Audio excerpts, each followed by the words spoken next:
৬৯ বছর বয়সে এইচএসসি পরীক্ষায় উত্তীর্ণ হয়েছেন এই বৃদ্ধ। বলছি শেরপুরে শ্রীবর্দী উপজেলার মোহাম্মদ আবুল কালাম আজাদের কথা। বাংলাদেশ উন্মুক্ত বিশ্ববিদ্যালয়ের অধীনে জামালপুরের বকশীগঞ্জ উপজেলার চন্দ্রাবাজ রশিদা বেগম কলেজ কেন্দ্র থেকে জিপিএ ২.৭৭ পেয়ে পাশ করেন তিনি।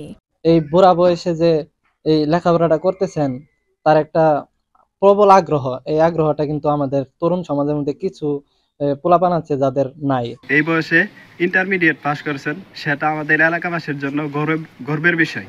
তিনি এই বৃদ্ধ বয়সে লেখাপড়ার পাশাপাশি তিনি অনেক কবিতা, নাটক, উপন্যাস ইত্যাদি লিখেন। ৬৯ বয়সে এসেও যদি ইন্টার পাস করতে পারে, আমরা কেন করতে পারবো না? আমরা কেন শিখতে পারবো না? আমাদের গর্বের বিষয়, আমাদের এলাকার গর্বের বিষয়।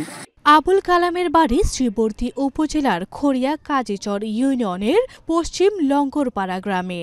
এলাকায় তিনি কবি কালাম নামে পরিচিত।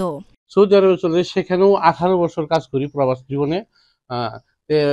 সেখানেও আমার সেই লেখাপড়ার ইচ্ছা, অদম্য ইচ্ছা যে আমার ভিতরে কাজ করত, কিন্তু সৌদি আরবে তো লেখাপড়া করার মতো সুযোগ কিংবা পরীক্ষা দেওয়ার মতো সুযোগ ছিল না, কিন্তু আমি আশা ছাড়িনি। স্কুল জীবনে ১০ম শ্রেণী পর্যন্ত লেখাপড়া করার পর পারিবারিক সংকটে এসএসসি পরীক্ষা দিতে পারেননি।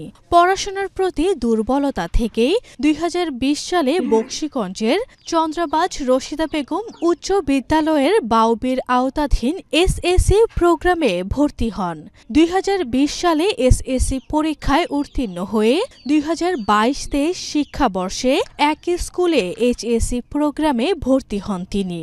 ৬৯ বছর বয়সে এইচএসসি পরীক্ষায় উত্তীর্ণ হয়ে এখন আলোচনার শীর্ষে আবুল কালাম। ২০২২ আমি এইচএসসি পাস করি।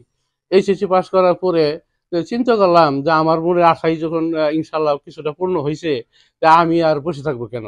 যার ফলে আমি এই যে এই বছর আমি মানে এইচএসসি ভর্তি হওয়ার পরে আপনার এই পাস করছি, ইনশাল্লাহ উত্তীর্ণ হয়েছি। ডিগ্রি পর্যন্ত যাইতে পারি কিনা দোয়া করবেন। লেখাপড়ার প্রতি তার প্রবণ ভালোবাসা থেকে বয়সকে জয় করে পরীক্ষায় অংশ নেন বলে জানান মোহাম্মদ আবুল কালাম আজাদ। আরভি ইসলাম হিমু, এশিয়ান টেলিভিশন।